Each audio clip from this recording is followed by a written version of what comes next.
مریم علیہ السلام کو اللہ کی بیوی بنا رہے ہیں، اسی طریقے سے بریلویوں کا بھی یہی عقیدہ ہے کہ اللہ تعالیٰ کی بیوی ہے۔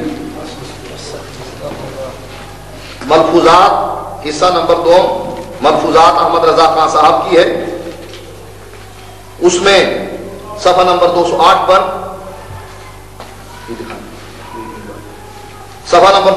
پر یہ عبارت موجود ہے۔ عرض حضور مجذوب کی کیا پہچان ہے؟ ارشاد سچے مجذوب کی یہ پہچان ہے کہ شریعت مطہرہ کا کبھی مقابلہ نہ کرے گا۔ پھر کہتے ہیں حضرت سیدی موسیٰ سہاگ رحمۃ اللہ علیہ مشہور مجاذیب سے تھے، احمد آباد میں مزار شریف ہے، میں زیارت سے مشرف ہوا ہوں، زنانہ وضع رکھتے تھے، ایک بار قحط شدید پڑا، بادشاہ و قاضی و اکابر جمع ہو کر حضرت کے پاس دعا کے لیے گئے، انکار فرماتے رہے کہ میں کیا دعا کے قابل ہوں۔ جب لوگوں کی آہو زاری حد سے گزری، ایک پتھر اٹھایا اور دوسرے ہاتھ کی چوڑیوں کی طرف لائے اور آسمان کی جانب منہ اٹھا کر فرمایا می بھیجیے یا اپنا سہاگ واپس لیجیے۔ یہ کہنا تھا کہ گھٹائیں پہاڑ کی طرح امڈی اور جل تھل بھر دیے۔ ایک دن نماز جمعے کا وقت بازار میں جا رہے تھے، ادھر سے قاضی شہر کے جامع مسجد کو جاتے تھے، آئے، انہیں دیکھ کر امر بالمعروف کیا اور کہا یہ وضع مردوں کو حرام ہے، مردانہ لباس پہنیے اور نماز کو چلیے۔ اس پر انکار و مقابلہ نہ کیا، چوڑیاں اور زیور اور زنانہ لباس اتار مسجد کو ہو لیے، خطبہ سنا۔ جب نماز قائم ہوئی اور امام نے تکبیر تحریمہ کہی، اللہ اکبر سنتے ہی ان کی حالت بدلی، فرمایا اللہ اکبر، میرا خامد حی لا یموت ہے، وہ کبھی نہ مرے گا اور یہ مجھے بیوہ کیے دیتے ہیں۔ اب حی لا یموت جو کبھی نہیں مرتا وہ اللہ تعالیٰ کی صفت ہے، فَتَوَكَّلْ عَلَى الْحَيِّ الَّذِي لَا يَمُوتُ، اللہ قرآن میں کہتا ہے اس ذات پر بھروسہ کرو کہ جس کو موت نہیں آئے گی۔ کہتے ہیں کہ میرا خامد حی لا یموت ہے، وہ کبھی نہ مرے گا اور یہ مجھے بیوہ کیے دیتے ہیں۔ اتنا کہنا تھا کہ سر سے پاؤں تک وہی سرخ لباس تھا اور وہی چوڑیاں۔ اندھی تقلید کے طور پر ان کے مزار کے بعض مجاوروں کو دیکھا کہ اب تک بالیاں کڑے جوشن پہنتے ہیں، یہ گمراہی ہے۔ صوفی صاحب تحقیق اور ان کا مقلد زندیق۔ اب یہاں بھی انہوں نے رحمت اللہ علیہ لکھا موسیٰ صحاب کو، جس کا معنی یہ تھا کہ واقعی وہ بزرگ تھے اور شریعت مطہرہ کا کبھی بھی انہوں نے مقابلہ نہیں کیا، سچے مجذوب تھے۔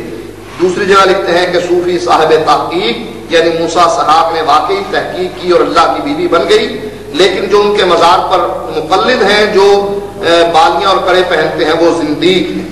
اب قرآن مجید کی آیت ملاحظہ فرمائیے، اللہ فرماتا ہے انا یکون لہ ولد ولم تکن لہ صاحبہ وخلق کل شیء، کہ اس کے لیے اولاد کیسے ہو سکتی ہے جبکہ ان کی کوئی بیوی نہیں ہے۔ تو اللہ کہتا ہے میری بیوی نہیں، اور یہ موسیٰ صاحب کو اللہ کی بیوی بنا رہے ہیں۔ یہ ہے ان کا دین اور ایمان۔ مجازیب کے بارے میں سن لیجیے، مجازیب بھی کسی سلسلے میں ہوتے ہیں؟ ارشاد ہاں وہ خود سلسلے میں ہوتے ہیں، ان کا کوئی سلسلہ نہیں، ان سے آگے پھر نہیں چلتا۔ اب آئیے ان بعض عبارات کی طرف جس میں ان لوگوں نے اللہ تعالیٰ کو دمبے کو بھی اللہ بنا لیا۔ آئیے صفحہ نمبر 74 ہے، فوائد فریدیہ بابا غلام فرید کی، لکھتے ہیں صفحہ نمبر 74 پر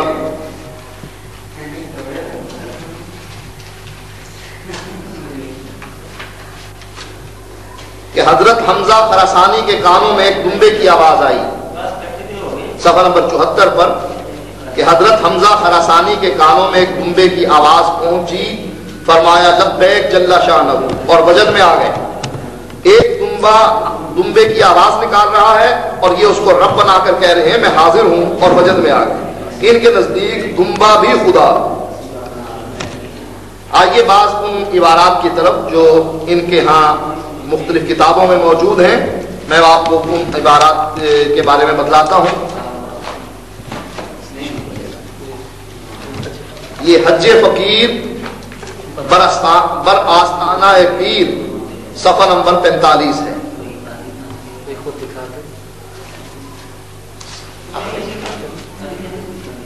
یہ ہے وہ کتاب جس کے صفحہ نمبر 45 پر یہ ہے وہ عبارت۔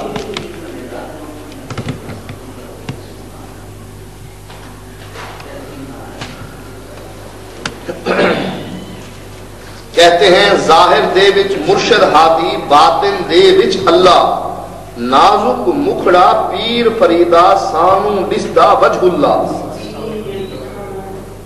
اس بدبخت کا جو چہرہ ہے اس کو کہتے ہیں کہ یہ اللہ کا چہرہ، پیر فرید کے چہرے کو اللہ کا چہرہ بنایا جاتا ہے۔ اچھا، اس کے بعد عین الفقر کتاب ہے، صفحہ نمبر 42 ہے۔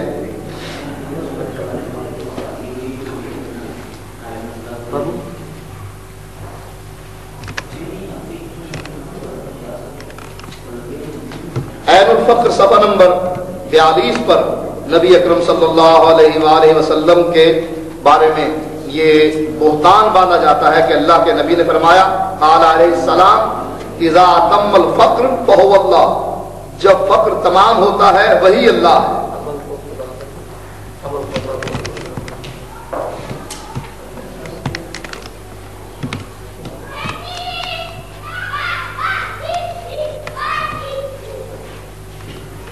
آئیے اسرار حقیقی صفحہ نمبر 20۔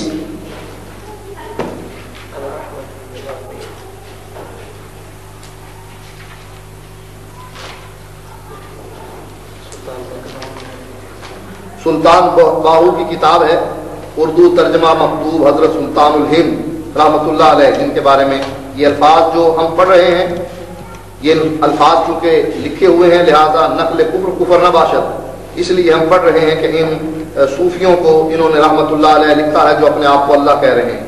یہ ہے وہ کتاب اسرار حقیقی صفحہ نمبر 20۔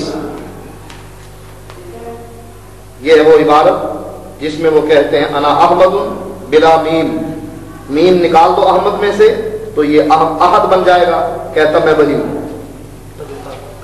یہ نبی اکرم صلی اللہ علیہ وسلم پر جھوٹ بولا اس آدمی نے۔ بہشتی دروازہ صفحہ نمبر 32۔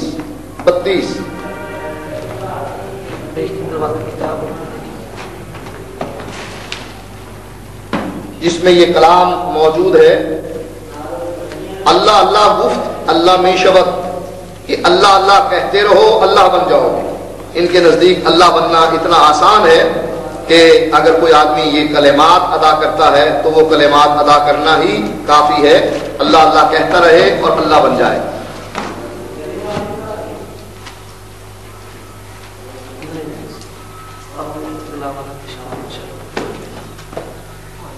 یہ حوالہ آپ کو دکھاتے ہیں بہشتی دروازے کا۔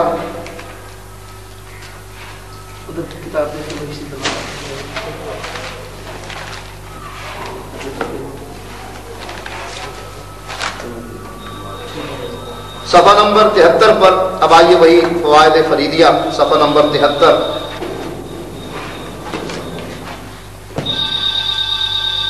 جس میں یہ عبارت موجود ہے، صفحہ نمبر 73 کی عبارت دکھائیں۔ حضرت با یزید بستامی نے فرمایا ہے سبحانی ما اعظم شانی، میں پاک ہوں اور میری عظمت، میری کتنی عظمت والی شان ہے۔ یہ بھی فرمایا کہ لا الہ الا انا فاعبدونی، کہ نہیں کوئی عبادت کے لائق سوائے میرے، بس میری عبادت کرو۔ پھر فرمایا میں ہی لوح محفوظ ہوں۔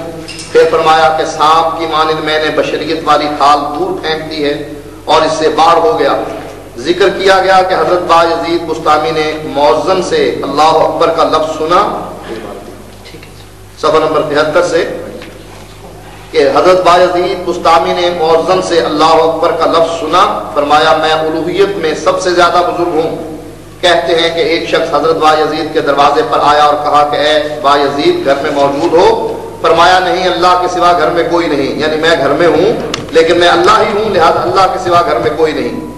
بیان کیا گیا کہ کسی نے حضرت با یزید سے کہا کہ قیامت کے دن ہر ایک آدمی حضرت محمد صلی اللہ علیہ وسلم کے جھنڈے کے نیچے ہوں گے۔ حضرت با یزید نے فرمایا کہ میرا جھنڈا محمد مصطفیٰ صلی اللہ علیہ وسلم کے جھنڈے سے زیادہ ہے۔ ایسے گستاخ جو اہل حدیث کو کہتے ہیں کہ یہ گستاخ ہیں، اور اپنی ان کی حالت یہ ہے کہ نبی اکرم صلی اللہ علیہ وسلم کی گستاخی کر رہے ہیں۔ آئیے ایک اور حوالے کی طرف، اسی کتاب کے صفحہ نمبر 76 ہے، جس میں یہ عبارت بیان کرتے ہیں۔ کہتے ہیں کہ ایک دن حضرت حسین نے حضرت جنید کا دروازہ کھٹکھٹایا۔ حضرت جنید نے فرمایا تو کون ہے؟ حضرت حسین